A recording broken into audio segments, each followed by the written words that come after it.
SWAT team faces off against an active shooter 4 days ago. Two officers arrive on the scene of an ordinary disturbance call. A man is threatening his neighbors. However, in just a moment, the situation will escalate into something much worse. You watch it, the room is... Don't tell me too much, though. Does he have any knives? Any knives? No. Guns? They have guns. The suspect is armed. Okay, we're gonna block the main entrance right here. My neighbors threatened me, threatened to kill police. I have it on video.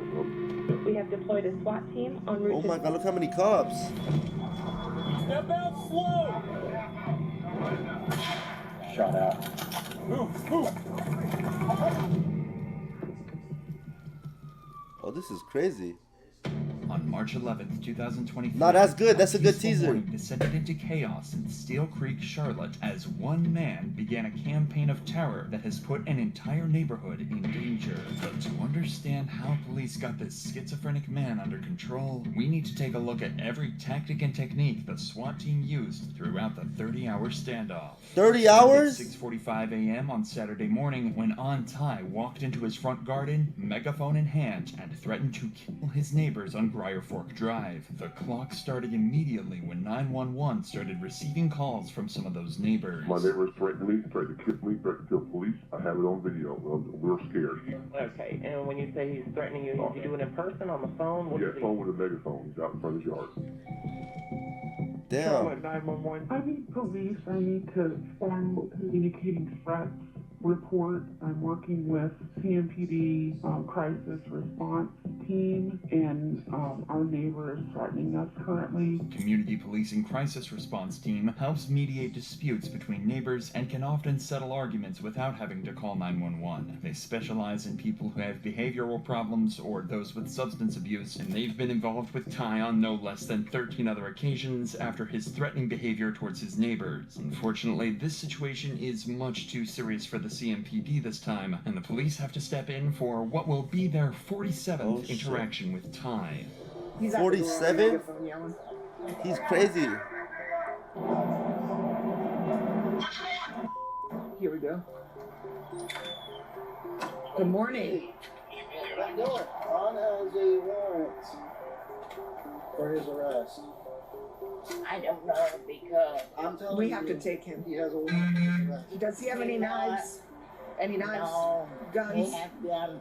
The gun have the six bullet. Yeah. Revolver. Yeah. Where's He that has gun? that? Yeah. We're going to try to get out of his range in case he shoots. He can't see us to shoot. In order to make sure the cops have the right information, they're going to need to break down the language barrier. So her daughter is soon on the phone, helping to translate for the officers, ensuring the cops the can daughter, that's her properly assess brother? the gravity of the situation without second-guessing themselves. Who is this? Right about that. Oh, hello? Hey, this is Officer Miller with Charlotte Police. We're just trying to clarify with the language barrier for your mom, but Ann has a order for his arrest to go to jail. She's advising that he has what we can best tell is a revolver, a gun.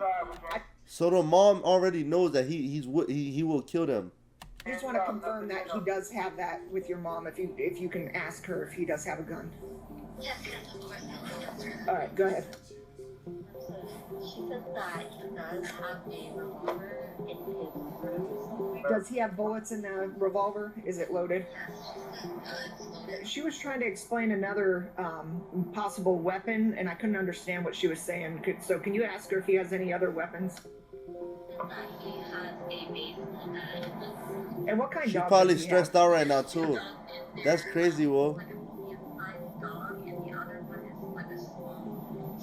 Now the cops have a much better picture of what they're facing. They know that Ty has a gun and it's loaded. They suspect he has a dog in there with him, and although the mother claims it won't bite, these cops can't take any chances. Ty also has a warrant out for his arrest for communicating threats in another incident, making this a criminal barricade. The difference between a criminal barricade and a non-criminal barricade is simple. A non-criminal barricade usually means a suspect isn't wanted for a crime. Wait, they brought the drone in there. The difference Look. between a They flew the drone in the criminal man's barricade house. and a Oh my god.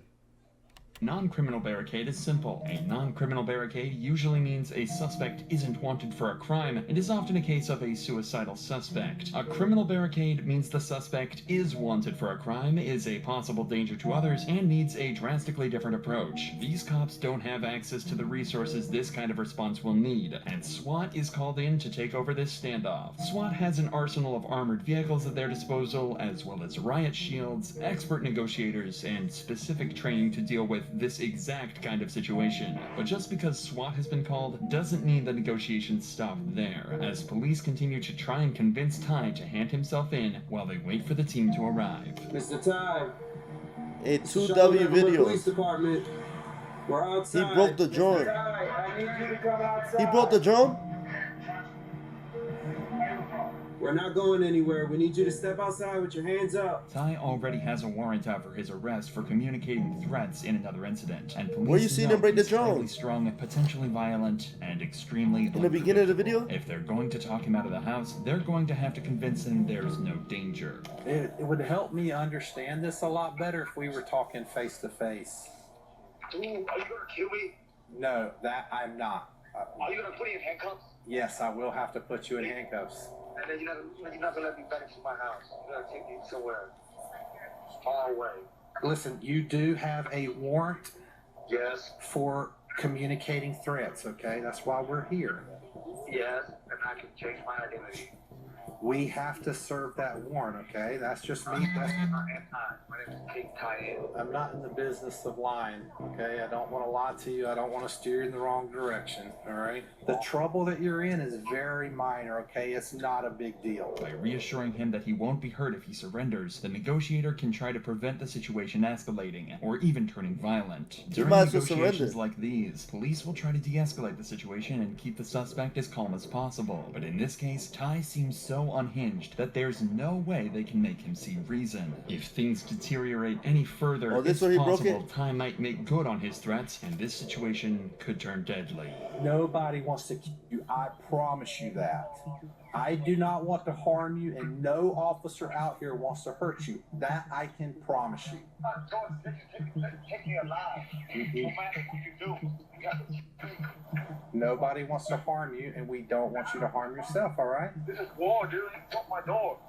This is not war. Broke me in front of everyone, right? No, we do not want you to hurt yourself. It seems peaceful negotiations aren't working. Crazy, something wrong with him. The negotiator tries, Ty just won't cooperate. Become very consistent that he will not leave that home. It's just circles, circles, circles, man. Like it's it always. I wonder what he's going through mentally. Back around to I'm gonna kill myself or you're gonna kill me. Period. I'm not coming out of this house.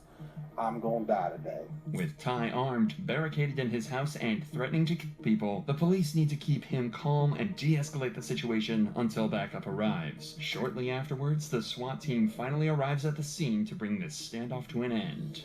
Hey, get your people ready and have a plan. What the fuck? The people ready and have a plan. Huh? Who the fuck you talking to like that? He better tighten the fuck up. The fuck? The SWAT team finally at the scene. They can get a better look at their surroundings by sending in robots and drones. But they first need to find the best place to gain entry into the house, which in this case is right through the front door. 2539. Well, I won't call you. I just need you to answer your phone.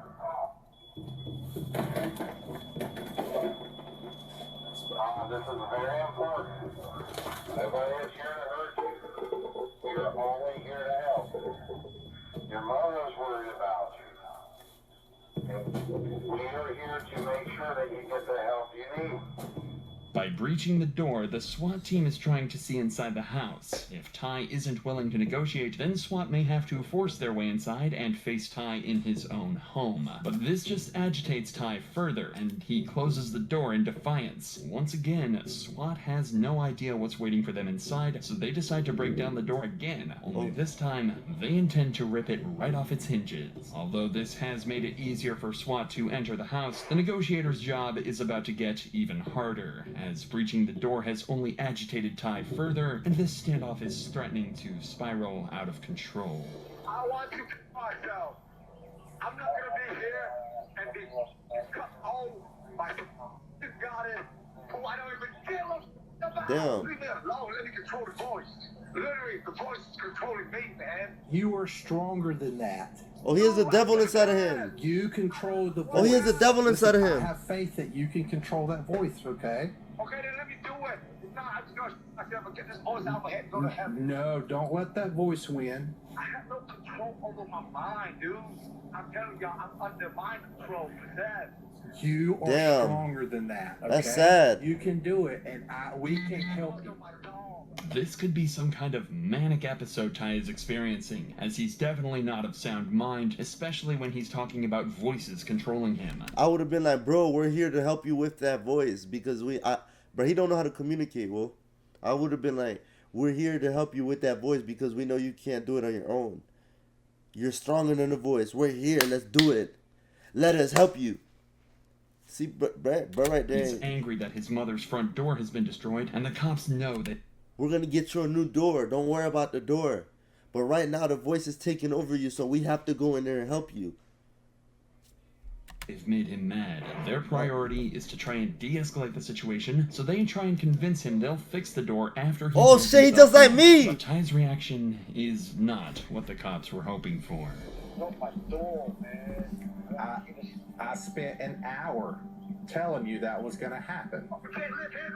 The door can easily be fixed. We are poor. It's only me and my mother. Who's going to take care of your mother if you harm yourself? Well, leave it alone. I'm not making you me alive. I can give your mother a number to our risk management, and our risk management can... Hey, chat. Only if you didn't watch it. Chat prediction. Do you think he's going to come out dead or alive? I think he's going to come out dead. And help fix the door, okay? And we all know that. Myself, you can be. No. That's why I'm acting like an idiot. Nobody's hurting. Nobody said you're acting like an idiot. Listen. Well, you act I like don't know how. Alive, dead. And I told you we were going to do it. He hang up on you?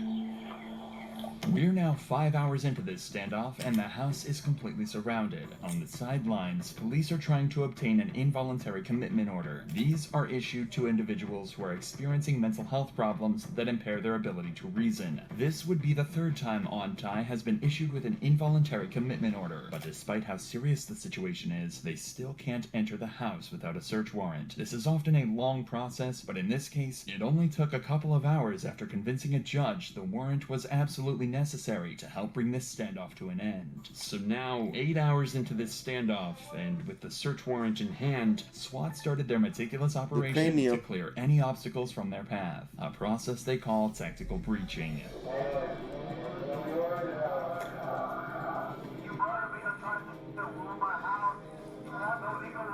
Tactical breaching is more than just breaking down windows and doors, as it allows easy access to the house and allows police to see inside the house. But it's still not safe for the officers to enter the house, as Ty is still hiding and armed with a gun. There's only one way to see inside the house without putting lives at risk, by using the latest technology to their advantage, like drones and robots. Alright, we're sending a robot in up the steps if we can.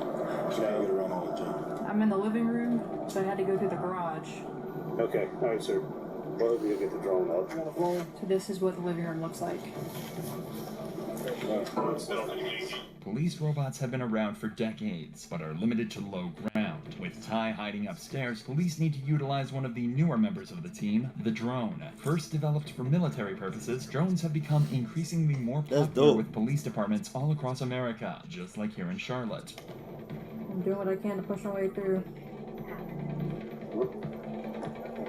She know how to fly that bit real good. Damn, that house is dirty as fuck. He got his mama house like that, Will? Are those gunshots in between the doors? Did he shoot through the door? Oh. Drones can reach places people can't and give police a bird's eye view of the upstairs of the house without a single officer being put in harm's way. It also shows how quickly a situation can go from quiet to dangerous in the blink of an eye. I could try to push it through the front door, but I can't promise anything. That drone has just been destroyed, but now police know exactly which room he's hiding out in. After a second drone is destroyed, Ty suddenly appears at the front door of the house, and he's armed with a handgun. I know they're mad. Yo, I know they mad about that shit, whoa. He just fucked their drone up.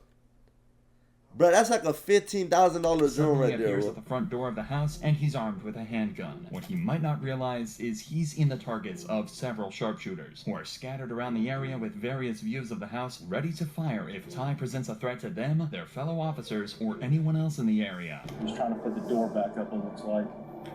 Gun in his left hand. Shot out. Shot out.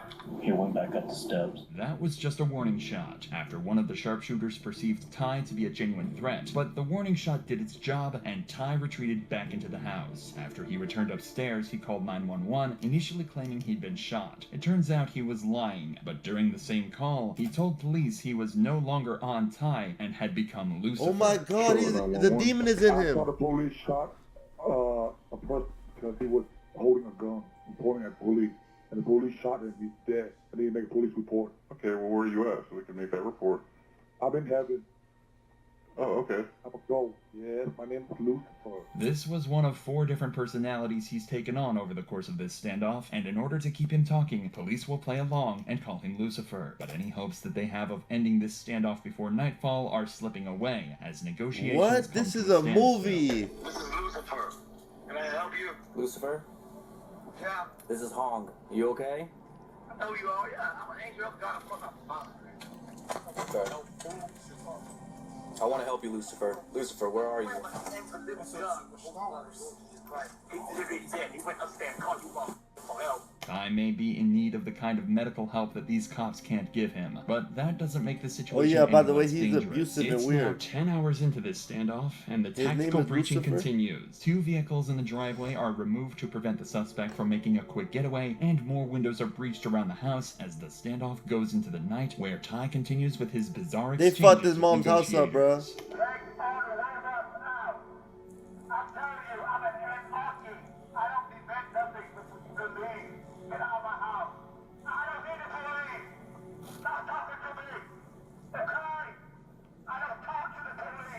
Yeah, stand by. Got the window open, kind of looking out towards my direction. On the medical.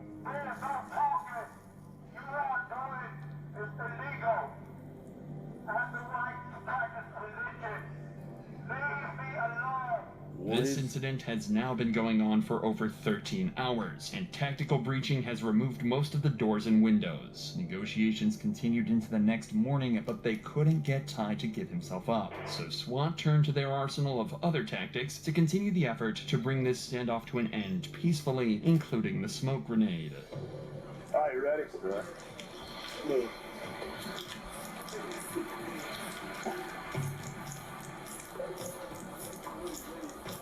This is crazy, bro.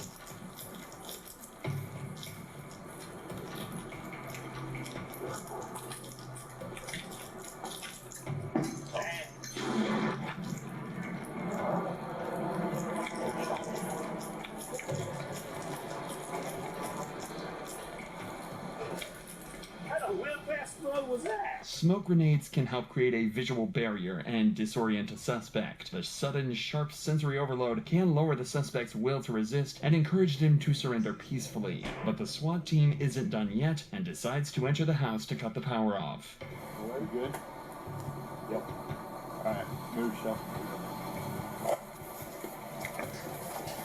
Oh, they're smart.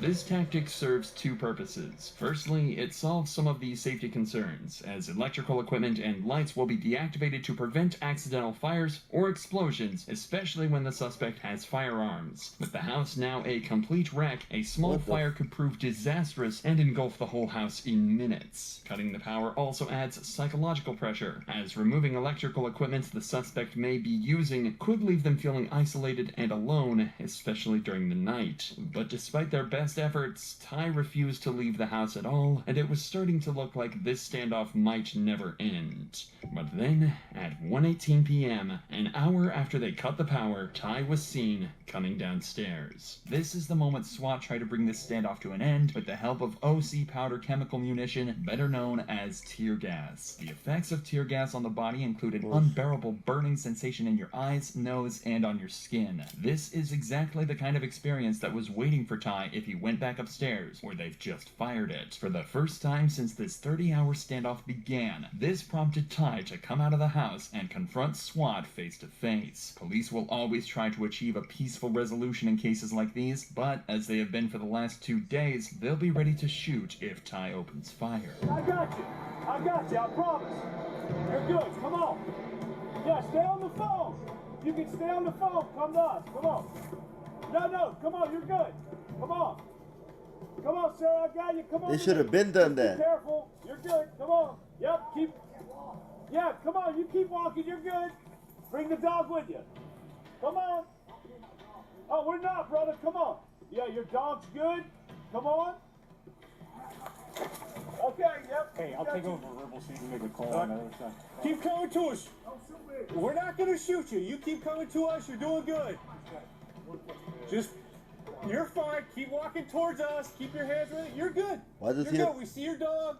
why does he have so much clothes on though? You're good, Auntie. Keep walking towards us, brother. You're doing good.